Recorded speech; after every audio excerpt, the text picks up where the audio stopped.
tá? Bom, hoje a gente vai falar, então, dessa segunda etapa do curso, que é falar um pouco o que é tributo, quais são as espécies tributárias, explicar cada uma dessas espécies tributárias com mais cuidado, né?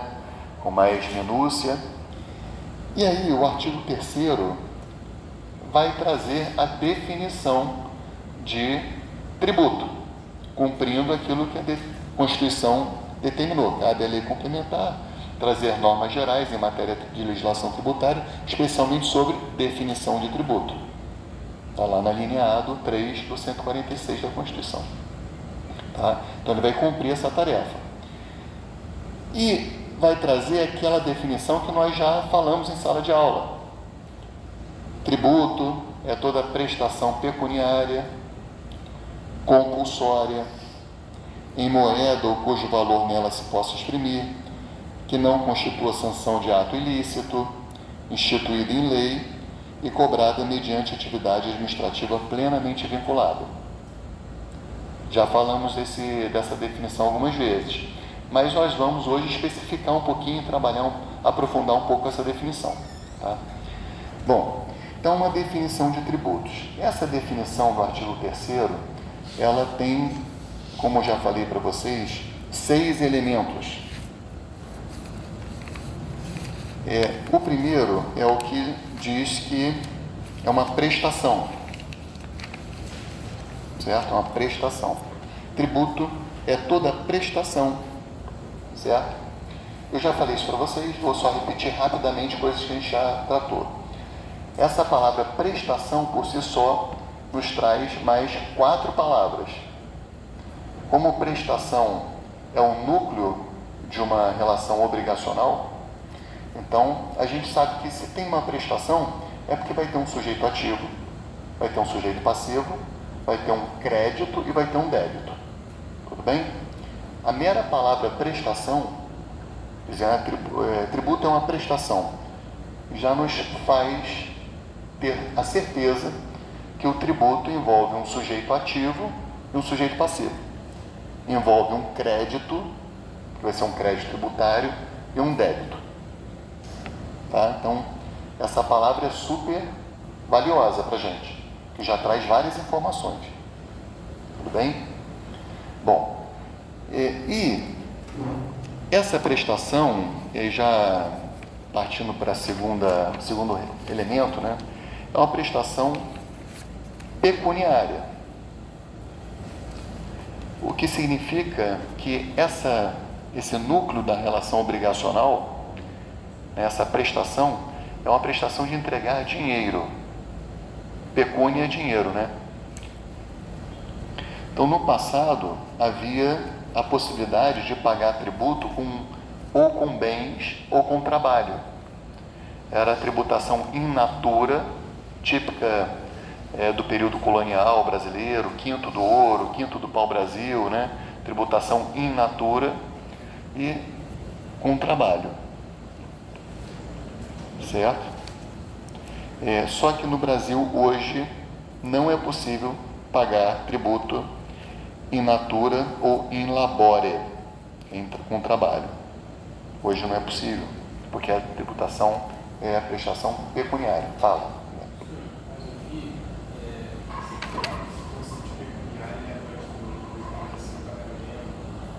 Boa. Vou falar disso. Então, pessoal, a ideia básica é essa, para a gente fazer distinção em relação ao que você está dizendo. A gente não pode no Brasil, quer dizer, o direito tributário não permite pagamento de tributo com bens, que é o in natura, parcela da produção, como foi durante a história muito utilizado, né? Parcela de produção in natura, e in labore, que é com trabalho. Tá? Vou te responder só, falar uma coisa rapidinho. Na Idade Média, por exemplo, se entendia que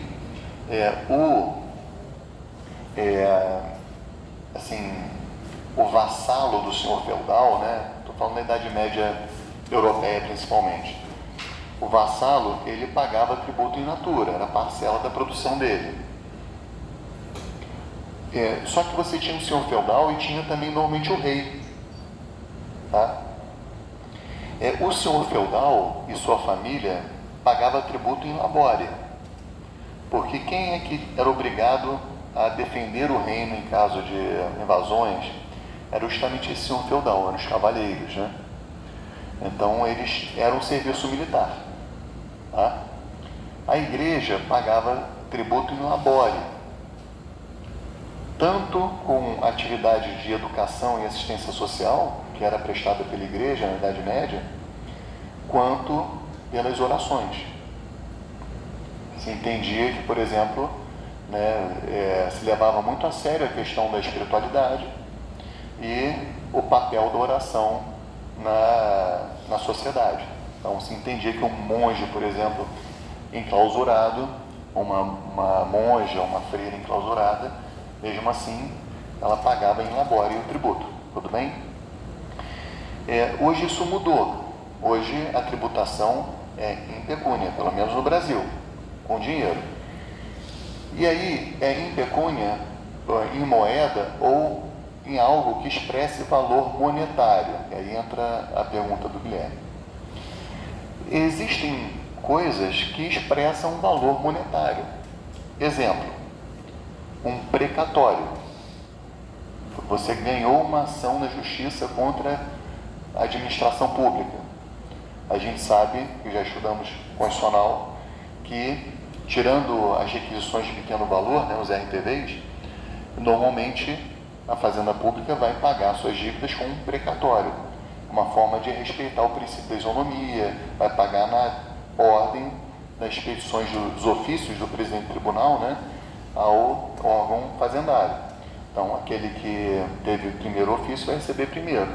Então, tem a fila do precatório. Mas a Constituição admite que haja a possibilidade de pagamento de tributo com precatório em determinadas circunstâncias. Aquele precatório, pessoal, ele expressa um valor monetário. Ele não é igual a uma parcela da produção da pessoa, entendeu?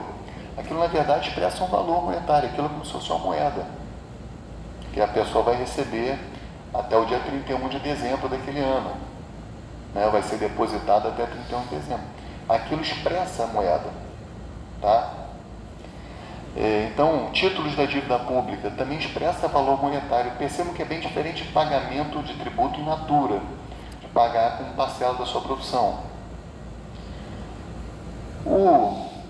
Existe a possibilidade de pagar tributos com imóveis, tá? Existe a possibilidade de pagar tributos com imóvel. É a dação em pagamento de bens imóveis. O CTN permite isso. O sujeito ele não tem dinheiro para pagar determinado tributo. Então, se aquele ente público que é credor da obrigação, em sua lei, prevê a possibilidade de pagamento de tributo com imóveis, esse imóvel, na verdade, ele está expressando um valor monetário. Entendeu? Ele não é propriamente um pagamento in natura. Entendeu? Mas seria um pagamento in natura se o sujeito fosse uma construtora e tantos apartamentos ele desse como pagamento de tributo. Nesse caso, não. Nesse caso, é um devedor que não tem dinheiro e, por exemplo, o município do Rio de Janeiro permite que a pessoa pague 50% da sua dívida com o imóvel se ela entregar 50% em dinheiro. Cada ente público pode disciplinar isso de forma diferente. Tudo bem? Então, é possível o pagamento com bens imóveis. Agora, é possível o pagamento de tributo com bem móvel, a chamada dação em pagamento em bens móveis? O Supremo já apreciou isso e disse que não. Tá? Foi uma ação julgada, salvo engano, pelo Lewandowski. Isso mesmo. É o ADI 1917. ADI 1917. Tá? O que aconteceu aqui, gente? Foi uma lei lá do Distrito Federal que permitia que devedores pagassem tributos com bens móveis. Então, por exemplo, O sujeito era uma empresa que fabricava tijolos. Estava devendo R$1 milhão. E aí,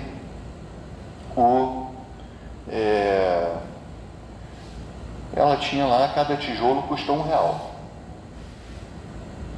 Essa lei permitia que ela entregasse 1 milhão de tijolos para quitar a sua dívida tributária.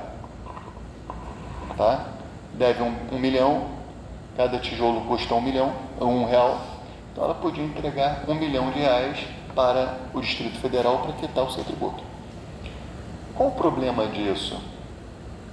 Por que o Supremo declarou isso inconstitucional? O Supremo entendeu que isso viola o princípio licitatório. Olha que interessante. Viola o princípio licitatório. Olha a lógica, que bacana, eu acho perfeita a lógica do Supremo. Vamos supor que o Distrito Federal esteja precisando de 1 milhão de tijolos para construir uma escola pública. Como é que ele vai adquirir esse 1 milhão de tijolos?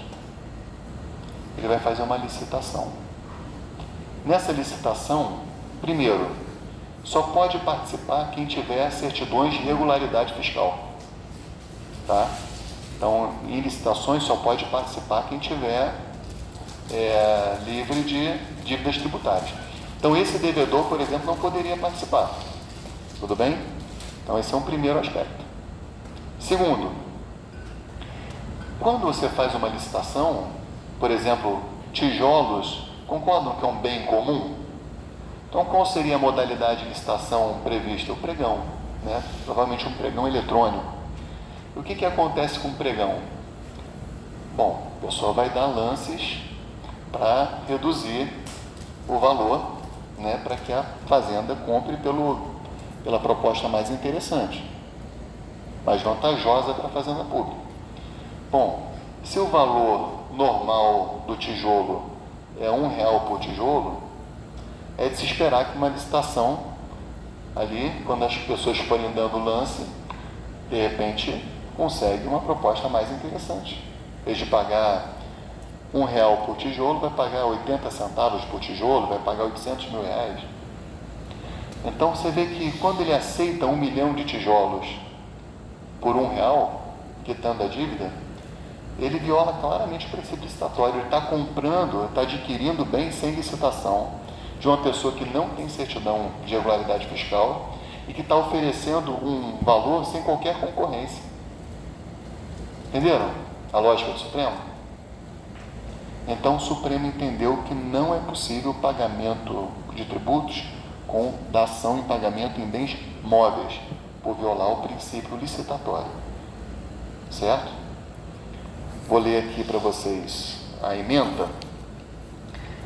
Ação direta de inconstitucionalidade, ofensa ao princípio da licitação, artigo 3711 da Constituição.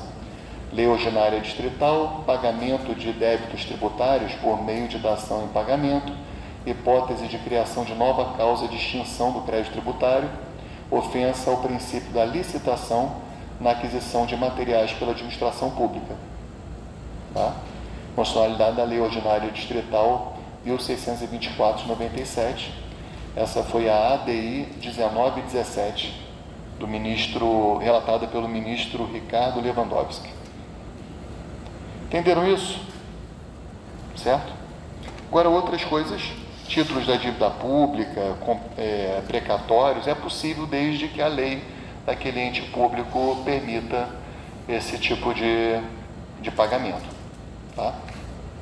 Bom, então já vimos que é uma prestação que é pecuniária, né, ou seja, em moeda, em valor que expressa valor monetário. E ela terceiro requisito, ela é compulsória. Esse, na minha opinião, é um dos requisitos principais da definição de tributos. O tributo é uma prestação compulsória, certo? O que significa que é compulsória? Significa que não existe qualquer elemento volitivo do devedor na opção de pagar ou não aquele tributo. Ele deve pagar e ponto. Certo? Então, por exemplo, Mariana tem uma casa em Friburgo.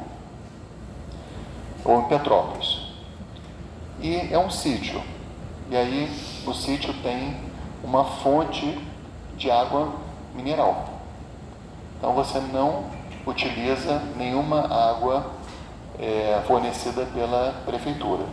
Você consome toda a tua água da tua fonte, de água mineral. Além disso, você tem uma preocupação ecológica e no teu sítio você resolveu construir lá fossas orgânicas de saneamento e eliminação de esgoto. E fez de acordo com a legislação direitinho, então todo esgoto é tratado na sua própria propriedade. Tudo bem? Então não há consumo de água pública e nem há a utilização da rede de esgoto da cidade. Agora, se por um acaso a Prefeitura de Petrópolis disponibilizar para Mariana a tubulação de água, embora ela não use, está disponibilizada, né? E disponibilizar para ela a estrutura para coleta de esgoto. E ela também não usa, mas está disponibilizada. Mesmo assim, a Mariana não utilizando, pelo simples fato de estar disponibilizada a atividade, está disponibilizado um serviço público específico de visível, ela vai ter que pagar a taxa de água e esgoto. Tá? Se é uma taxa, se está disponibilizado, e ali ela pode abrir a torneira e pegar a hora que ela quiser, embora ela não utilize nunca, ela vai ter que pagar taxa, porque taxa é tributo e tributo é compulsório. Tá? Vamos supor, o Pedro recicla todo o lixo dele. Então ele não produz lixo. Né? O lixo orgânico todo dele é triturado, tem aqueles trituradores em casa, de pia, vai com casca de banana, não sei o que, tritura tudo. Tudo que é reciclável, você recicla. E todo o lixo de banheiro, por exemplo, sei lá, você tem lá uma compostagem, você tem alguma coisa que resolve também. E aí, o que acontece? Vem o caminhão de lixo, todos os dias passa na frente da sua casa para pegar o saco de lixo e não tem saco de lixo. Se a coleta domiciliar de lixo é disponibilizada, você deve pagar a taxa de coleta domiciliar de lixo, embora você não utilize. Tá? Por quê? Porque é compulsório. Tributo é compulsório. O governo chega para o Guilherme e diz assim: Guilherme, me empresta aí 100 mil reais. Aí o Guilherme diz: não empresto, não quero, não tenho. Aí o governo falou: não, mas esse empréstimo é compulsório. Eu estou te perguntando só por educação. Na verdade, você tem que pagar 100 mil reais. Depois, daqui a 10 anos, eu te devolvo. O empréstimo compulsório é tributo? Sim. Portanto, ele vai ter que pagar. Certo? Existia um tributo, pessoal, hoje está voltando, aparentemente, que era a contribuição sindical. Todo empregado era descontado no dia 1º de abril, ou 2 de abril, mês de abril, um dia de salário para o sistema sindical confederativo. Estava previsto na CLT. E aí, o sujeito, ele, por exemplo, tinha horror ao sindicato. Não queria ser sindicalizado, não queria, mas ele era obrigado a pagar. Era descontado e ia para o sistema confederativo, sindical. Ele tinha opção, tinha elemento volitivo? Não. Então, aquilo tinha natureza tributária. Tudo bem? Era tributo. Agora, o Temer, na reforma trabalhista de 2017, fez com que essa contribuição se tornasse facultativa. No exato momento em que ele transformou a contribuição em facultativa, perdeu o elemento da compulsoriedade e deixou de ser tributo. Não mais é tributo. A jurisprudência está querendo voltar com caráter compulsório disso. Se voltar, voltará a ser tributo, né?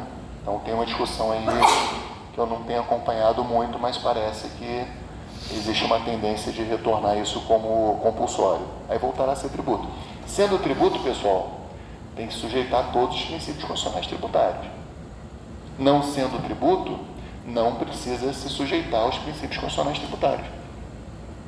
Tá? Quando a coisa não é tributo, não é compulsória, por exemplo, uma tarifa de pedágio em que você pode ir para pegar barco em vez de pegar ponte, você vai pagar uma tarifa e aí não é sujeito aos princípios constitucionais tributários, vai ser sujeito ao Código de Defesa do Consumidor, a outras coisas. Tudo bem? Então esse é o elemento da compulsoriedade, que é muito importante. O outro elemento é que não constitui sanção por ato ilícito, né? Não constitui sanção por ato ilícito. E é justamente o que diferencia de multa. A multa é uma sanção por ato ilícito, o tributo não é sanção por ato ilícito, certo? Então, isso aí a gente já falou muitas vezes. É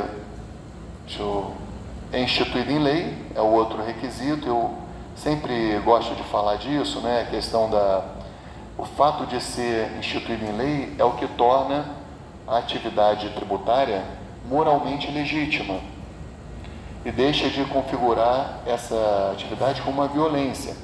No momento em que o sujeito aprova aquela tributação por meio de seus representantes, ele está permitindo que o governo ingresse no patrimônio dele e retire parcela do patrimônio. Então, a gente já falou isso várias vezes, tá, pessoal? Por isso que eu não estou repetindo isso muito agora. Mas, instituído em lei é o que faz com que a tributação se torne legítima. E, finalmente, é cobrado mediante atividade administrativa plenamente vinculada. Isso significa que, dentro daquelas categorias que a gente aprende em direito administrativo, do ato vinculado e o ato discricionário, lembra? O ato discricionário é aquele que há juízo de conveniência e oportunidade, não é isso? O ato vinculado é aquele em que o administrador atua como se fosse um robô. Ele faz exatamente o que a lei determina. No direito tributário, o CTN não quis dizer que a tributação é um ato vinculado. Ele quis carregar nas tintas, né? Botou que a tributação é um ato plenamente vinculado. A ideia de carregar nessas tintas é dizer, olha, tem que obedecer literalmente tudo que está nessa lei que eu acabei de falar, é instituído em lei.